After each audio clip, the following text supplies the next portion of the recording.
Hello everyone, this is Tom Fox and I'd like to welcome you to episode 26 of the FCPA Compliance and Ethics Report. Today I would like to visit with you about getting stakeholder buy-in for your compliance program. But first I would like to reiterate a special offer I have for any of the listeners to my or watchers of my podcast or listeners to the audio version available on iTunes.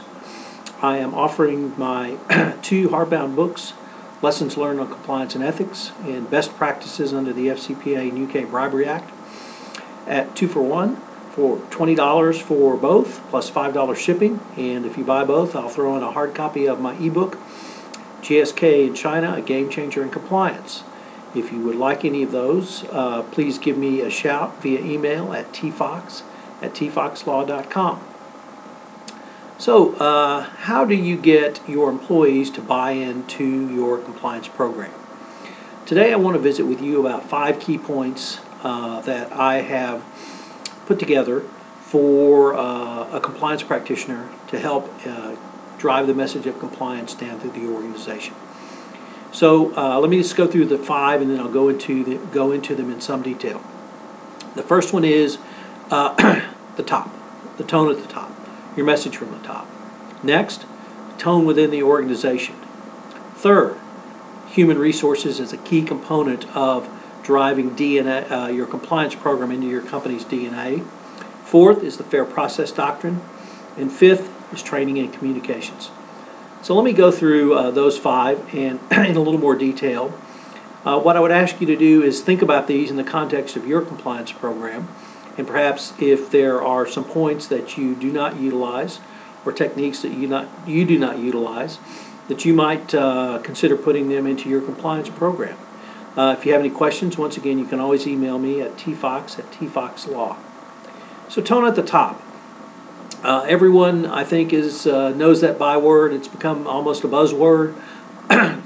Compliance doesn't exist and doesn't move forward without commitment of senior management. Certainly true. But senior management needs to do more than simply talk the talk of compliance. They actually have to walk the walk. They have to communicate that the company will do business ethically and in compliance. They have to communicate that they will follow their own internal controls or their own financial controls. They have to communicate that people will be evaluated based upon their compliance with anti-corruption and anti-bribery laws. They have to communicate to their direct reports and have those direct reports cascade that information down. You can have your senior management do such things as talk about these concepts in your annual sales meeting, in your annual business development meetings. You can have your top management put on podcasts such as this, where you videotape them and they get out a specific message. You can have them communicate to their employee base through compliance reminders, through compliance newsletters. There's a wide variety of techniques, but the more times you can have your senior management talk about compliance, that we're going to do business in compliance, we're going to do business the right way, then you get that message down. I recently read an interview in the New York Times with David Coates, who's the CEO at Honeywell. And the message he drives home is, you're going to make your numbers, but you're going to make your numbers in the right way. I've heard compliance representatives at General Electric say that the message from management is that if you can't find a way to do business in compliance under GE's internal controls, then you had better do so. And that message is clearly communicated. But as important as tone at the top is, the message has to get down into the organization. That means what's the message in the middle and what's the message on the bottom. Well, there's an apocryphal story from the energy industry, my background, and it goes along the lines of the following. A regional manager is alleged to have said, if I violate the code of conduct, I may or may not get caught. If I violate the code of conduct and get caught, I may or may not be disciplined. But if I miss my numbers for 2 quarters, I'll be fired. Well, if that's the message that the regional manager gets and he communicates that to his troops, guess what? He'll always make his numbers. And it doesn't really matter what senior management says. If the message is 2 quarters, don't make your numbers and you're gone, that's the message that people will get, and they will always do whatever they have to make their numbers. So you've got to drive that message down into middle management. I heard an interesting concept, which is regarding tone at the top. It's really tone from your boss, from your management.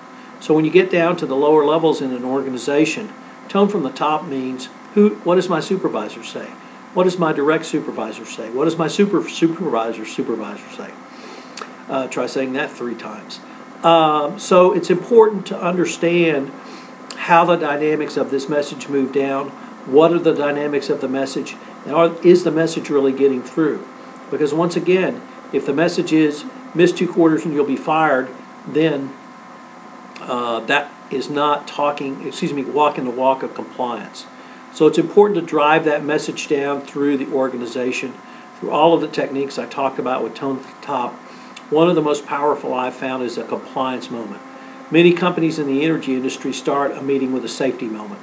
This was because safety became paramount in the energy industry in the late 80s and 90s, and since that time there's been a dramatic decrease in the number of on-the-job injuries and industrial accidents.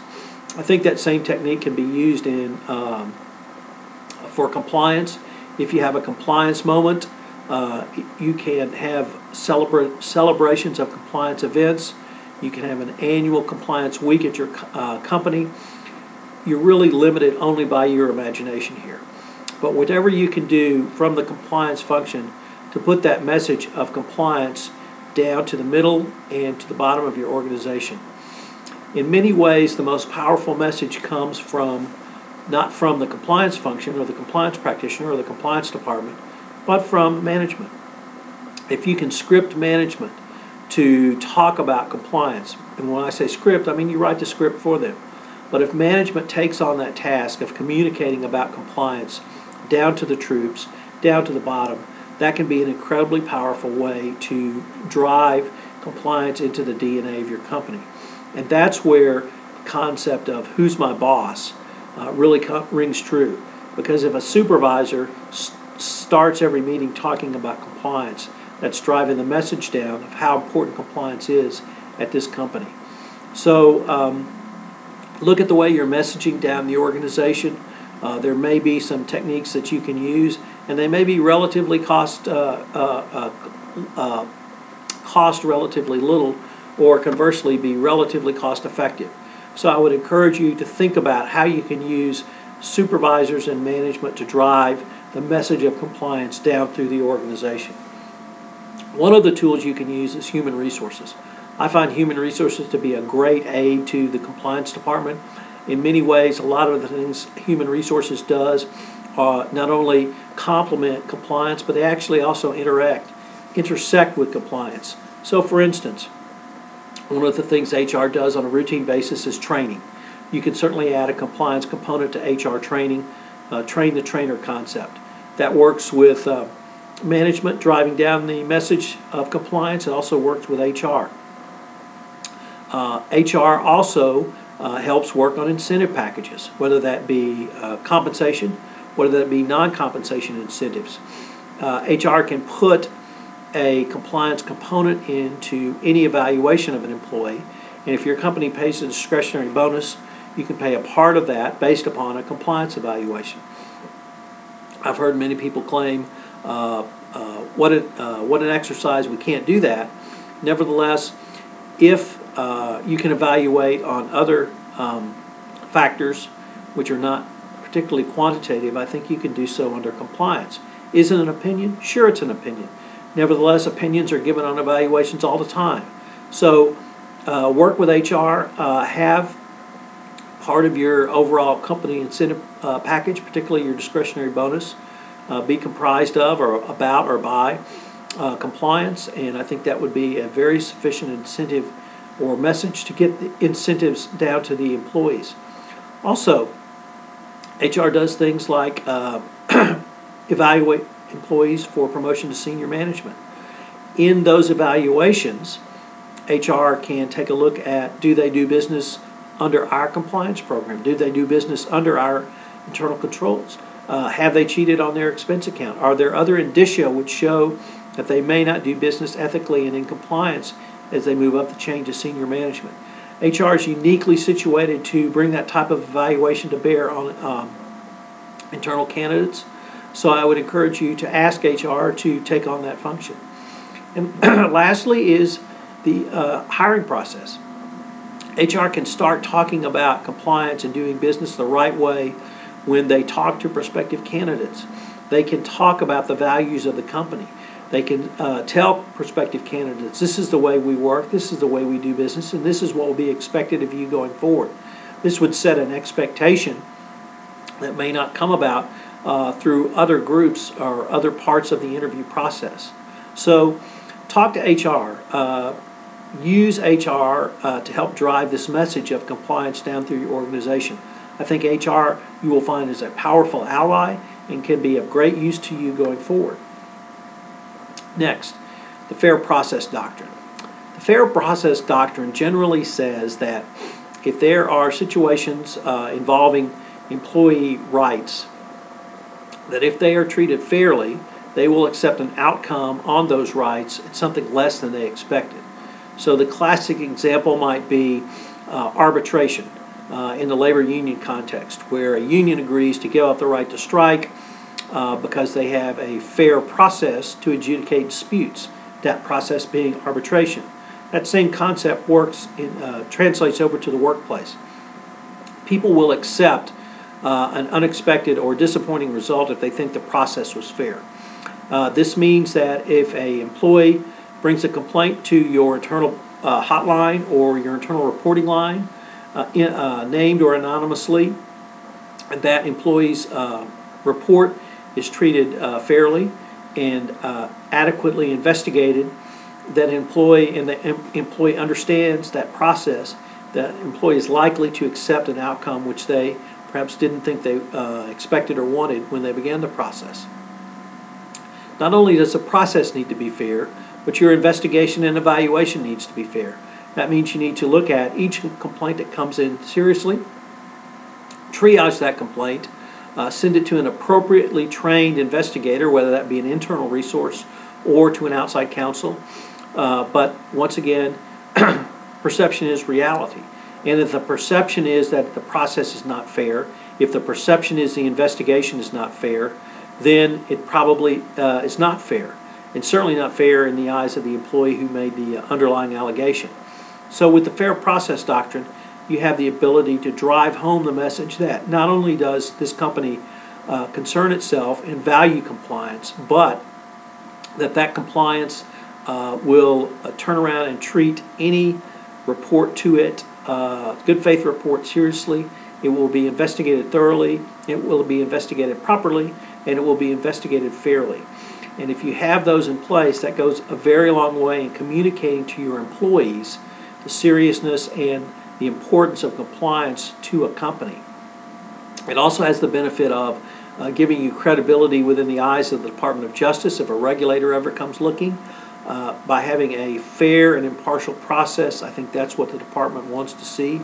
This may mean that you need to bring in outside counsel to do an investigation, and it may mean that you need to bring in outside counsel who is not regularly used by the company. If there is one law firm or one lawyer that a company spends a lot of time with, pays a lot of money to, has a very close relationship with, it may be that that lawyer is not perceived to be independent because they may not want to turn up something that would upset their very valuable client. So all of these things need to be considered as part of the Fair Process Doctrine. The process has to be fair, the investigation has to be fair, and then the communication back down to the employee. I heard a presentation by General Electric representative last week where he talked about the investigative results are turned over to the employee who makes a report if that person is disclosed. It is important that you communicate to the employee not only when the allegation comes in to set expectations, but also on the results, and you need to explain those results to them. One of the things that I've seen go wrong is companies fail to explain the results. They take action, but with no explanation to any of the parties who have made the allegation. With the Dodd-Frank whistleblower provision, and particularly with the SEC regulations, and most importantly with the court rulings which do not protect an internal whistleblower unless they go to the Securities and Exchange Commission. It is imperative that your investigation protocol, you have an investigation protocol in place, and that investigation protocol be fair and impartial. If you're going to have any chance of having employees report internally rather than run to the Securities and Exchange Commission, it will only be if you have a fair and impartial process. It is the only way to get ahead of an issue that may be out there and allow you to remediate before a regulator comes knocking. So the fair process doctrine, I think, can be a key part of driving the message that your company cares about compliance. It is an important step that you need to take, and as a compliance practitioner, it can be a great ally to you in moving forward. The fifth and final point I would like to raise in this discussion of how to get your stakeholders to buy into your compliance program is training and communication. And I would separate those into two different categories. First, on training. Training needs to be, as the FCPA guidance would say, risk-based, meaning that you need to assess your highest risk employees and you need to give them live training. The same may be true for third parties, particularly if you use third-party representatives on the sales side. It's very important that they receive adequate training. It's very important that you document that you have given them training, the type of training, and their attendance at the training. One of the things that is percolated up from several of the conferences this year is that the department no longer wants to see canned training given. They want to see individualized training. That means you need to assess your risks, you need to assess the parties who are involved in those risks, and you need to deliver training to those third parties. That may mean that you need to deliver training in a language other than English. I have delivered training in English to non-English first language speakers, and sometimes the concepts we talk about are difficult to get across.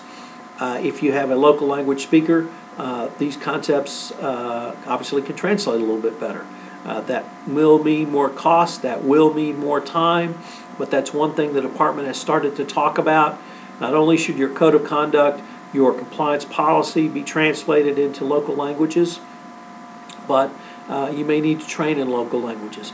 Many companies in the energy industry and the energy space have an English language across the globe policy. Nevertheless, that may not mean that your employees are as proficient in English, certainly as Americans or other native English speakers might be. So your training, you need to risk rank who's going to get trained. You need to risk base your training. You need to tailor your training for your employee base or your third party base. And then you need to determine what's the best mechanism or how should you deliver that. Should it be in a local language or should it be in other? Finally, communication. And I've separated this out from training based upon the Morgan Stanley declination. As many people will recall, Morgan Stanley was the first company to be publicly given a declination to prosecute. One of the reasons that the Department of Justice gave was that Morgan Stanley gave to the employee who engaged in FCPA violations, Garth Peterson, 35 compliance reminders over 5 years. So 7 compliance reminders a year.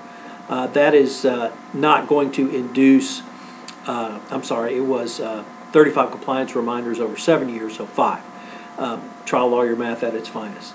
That number of compliance reminders is not going to induce compliance fatigue. It is not going to be too many that the message becomes muddled. Communication to your employee base about compliance. Here's a great opportunity for you to utilize your senior management, to utilize your corporate leadership. You can do vignettes, you can do videos, you can do newsletters, you can have a compliance week. All of the things I talked about a little bit earlier should be part of your communication of compliance. The key is the following. Get those compliance reminders out. Get the communication out. Document that employees have received the communication. I would ask you to consider not only the 35 compliance reminders that Garth Peterson received in 7 years, but the fact that Morgan Stanley could document those. They could document each one of those. They could document when he received them. If you're worried about cost, how about an email? What's the cost of you to create an email to send out to your employee base on a once every other month basis. It's not very much. So there are lots of things that you can do at a low to no cost to communicate to your employees a message of compliance, to try to drive compliance down into the DNA of the company. I hope you found some of these steps to be helpful. Once again, if you would like to talk to me or contact me on any of these matters, please feel free to do so at tfox@tfoxlaw.com. Thanks very much, and I look forward to the next episode of the FCPA Compliance and Ethics Report.